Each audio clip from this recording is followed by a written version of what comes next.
ಭಕ್ತಾದಿಗಳೇ ನಮಸ್ಕಾರ. ಇವತ್ತಿನ ದಿನ ಮಂಡ್ಯ ತಾಲೂಕು ಕೊತ್ತತ್ತಿ 2ನೇ ವೃತ್ತದಲ್ಲಿ ಬರತಕ್ಕಂಥ ಟಿ ಮಲ್ಲಿಗೆರೆ ಗ್ರಾಮ. ಟಿ ಮಲ್ಲಿಗೆರೆ ಗ್ರಾಮದಲ್ಲಿ ನೆಲೆಸಿರ್ತಕ್ಕಂಥ ಶಕ್ತಿ ದೇವತೆ ತಾಯಿ ಉರುಮಾರಮ್ಮನ ಒಂದು ವೈಭವಯುತ ಪೂಜಾ ಕಾರ್ಯಕ್ರಮ ಇವತ್ತು ನಡೀತಾ ಇದೆ. ಇವತ್ತಿನ ದಿನ ನಿಮ್ಮನ್ನೆಲ್ಲರೂ ಸಹ ತಾಯಿಯ ದರ್ಶನವನ್ನು ಮಾಡಿಸ್ತೀನಿ. ಈ ಸಾಮಾಜಿಕ ಜಾಲತಾಣದ ಮೂಲಕ ಹೊರಗಡೆ ಇರತಕ್ಕಂಥ ಭಕ್ತಾದಿಗಳು ಇವತ್ತಿನ ದಿನ ಆಷಾಢದ ಮಂಗಳವಾರ ಅಮಾವಾಸ್ಯೆಯ ಪೂಜೆಯ ಪ್ರಯುಕ್ತ ಇವತ್ತು ನಮ್ಮ ಟಿ ಮಲ್ಲಿಗೆರೆ ಗ್ರಾಮದಲ್ಲಿ ಪೂಜಾ ಕಾರ್ಯಕ್ರಮವನ್ನು ಹಮ್ಮಿಕೊಂಡಿದ್ದಾರೆ. ಅದೇ ರೀತಿ ಇವತ್ತಿನ ಒಂದು ಪೂಜಾ ವಿಶೇಷತೆಯನ್ನು ನಮ್ಮ ಆತ್ಮೀಯರು ಹಾಗೂ ಪೂಜಾ ಗುರುಗಳಾದಂಥ ನಟರಾಜವರು ವಹಿಸಿದ್ದಾರೆ. ಇವತ್ತಿನ ದಿನ ಅಮ್ಮನಿಗೆ ತಾಳಿಯನ್ನು ತೊಡಿಸುವಂಥ ಒಂದು ಅದ್ಭುತ ಒಂದು ಕಾರ್ಯಕ್ರಮ. ಆ ತಾಳಿ ಹಾಗೂ ಕವಡೆಯನ್ನು ಅಲಂಕಾರಕ್ಕೆ ತೊಡಿಸುವಂಥ ಒಂದು ಕಾರ್ಯಕ್ರಮ. ನಿಜವಾಗ್ಲೂ ಈ ಶಕ್ತಿ ದೇವತೆಯ ಪವಾಡ ಅದ್ಭುತ. ಈ ಉರುಮಾರಮ್ಮನ ತೋಪಿನಲ್ಲಿಸಿರ್ತಕ್ಕಂಥ ಈ ಶಕ್ತಿ ದೇವತೆ ತಾಯಿ ಉರುಮಾರಮ್ಮನ ಒಂದು ಪೂಜಾ ಭಾಗ್ಯವನ್ನು ನೋಡುವಂಥ ಒಂದು ಸಾಮಾಜಿಕ ಜಾಲತಾಣದ ಮೂಲಕ ನಮ್ಮವರೆಲ್ಲರೂ ಸಹ ಈ ಒಂದು ಅವಕಾಶವನ್ನು ಕಲ್ಪಿಸಿದ್ದಾರೆ. ತಾಯಿಯ ಒಂದು ಪೂಜಾ ಕಾರ್ಯಕ್ರಮ ಹಾಗೂ ಅವರ ಅಲಂಕಾರದಲ್ಲಿ ತೊಡಿಸ್ತಾ ಇರ್ತಕ್ಕಂಥ ಅಮ್ಮನ ಮೂರ್ತಿಯನ್ನು ನೀವು ಹತ್ತಿರದಿಂದ ನೋಡ್ಬೋದು. ನೀವೆಲ್ಲರೂ ಸಹ ಈ ತಾಯಿಗೆ ನಮಸ್ಕರಿಸಿ ಈ ತಾಯಿಯ ಕೃಪೆಗೆ ಇವತ್ತು ಮಂಗಳವಾರ, ಆಷಾಢದ ಮಂಗಳವಾರ ಪಾತ್ರರಾಗಬೇಕು ಅಂತ ನಿಮ್ಮ ಪ್ರೀತಿಯ ಟಿ ಮಲ್ಲಿಗೆರೆ ಎಂಬಿ ಲೋಕೇಶ್ ಕೇಳ್ಕೊತಾ ಇದ್ದೀನಿ. ಅದೇ ರೀತಿ ಜನತಾ ಪರಿವಾರ ಯೂಟ್ಯೂಬ್ ಚಾನಲ್ನ ನೀವು ಸಬ್ಸ್ಕ್ರೈಬ್ ಮಾಡಬೇಕು ಅಂತ ಕೇಳ್ಕೊತಾ ಇದ್ದೀನಿ.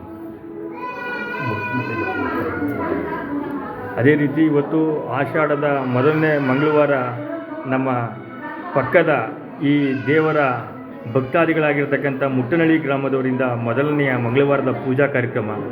ಈ ವೈಭವಯುತ ಪೂಜೆಗೆ ಎಲ್ಲ ಭಕ್ತಾದಿಗಳು ನೂರಾರು ಜನ ಗ್ರಾಮದಿಂದ ಆಗಮಿಸಿದ್ದಾರೆ. ಈ ಪೂಜೆ ಒಂದು ಯಶಸ್ವಿಯಾಗಿ ನಡೀತಾ ಇದೆ. ಅದೇ ರೀತಿ ಎಲ್ಲರೂ ಬಂದು ಈ ಪೂಜಾ ಕಾರ್ಯಕ್ರಮದಲ್ಲಿ ಭಾಗವಹಿಸಿ ಈ ಶಕ್ತಿ ದೇವತೆ ತಾಯಿ ಉರುಮಾರಮ್ಮನ ಮೇಲೆ ಪವಾಡದ ಹಲವಾರು ದಂತಕಥೆಗಳಿವೆ. ಈ ಸ್ಥಳಕ್ಕೆ ಭೇಟಿ ಕೊಡಿ, ಅಮ್ಮನ ಒಂದು ದರ್ಶನವನ್ನು ಪಡೆಯಿರಿ. ಈಗ ನಮ್ಮ ನಟರಾಜು ಅವರು ಪೂಜೆ ಅಮ್ಮನಿಗೆ ಯಾವ ರೀತಿ ನಾವು ಅಲಂಕಾರ ಮಾಡ್ತಾಯಿದ್ದೀವಿ ಅನ್ನೋದನ್ನು ಹತ್ತಿರದಿಂದ ನಿಮಗೆ ತೋರಿಸ್ತಾರೆ ನೋಡಿ.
ಇದೀಗ ತಾನೇ ನಮ್ಮ ಒಂದು ಪೂಜೆಯ ಅಲಂಕಾರಕ್ಕೆ ನಮ್ಮ ನಟರಾಜರವರ ಸಹೋದರಾಗಿರ್ತಕ್ಕಂಥ ನಮ್ಮ ಪುಟ್ಟೂರು ಅವರು ಆಗಮಿಸಿದ್ದಾರೆ. ಅವರು ಸಹ ಅಲಂಕಾರದಲ್ಲಿ ತುಂಬ ಚೆನ್ನಾಗಿ ತಾಯಿಯ ಅಲಂಕಾರವನ್ನು ಮಾಡ್ತಾರೆ. ಎಲ್ಲರೂ ಬಂದು ಈ ಅಮ್ಮನ ಶಕ್ತಿ ದೇವತೆಗೆ ಈ ಆಷಾಢದ ಮಂಗಳವಾರದಲ್ಲಿ ಪೂಜೆಗೆ ಭಾಗವಹಿಸಿ ತಾಯಿಯ ಕೃಪೆಗೆ ಪಾತ್ರರಾಗಬೇಕು ಅಂತ ಈ ಸಾಮಾಜಿಕ ಜಾಲತಾಣದ ಮೂಲಕ ಟಿ ಮಲ್ಲಿಗೆರೆ ಎಂಬಿ ಲೋಕೇಶ್ ಆದ ನಾನು ಕೇಳ್ಕೊತಾ ಇದ್ದೀನಿ. ಜೈ ಹಿಂದ್, ಜೈ ಕರ್ನಾಟಕ ಮಾತೆ. ನಮಸ್ಕಾರ.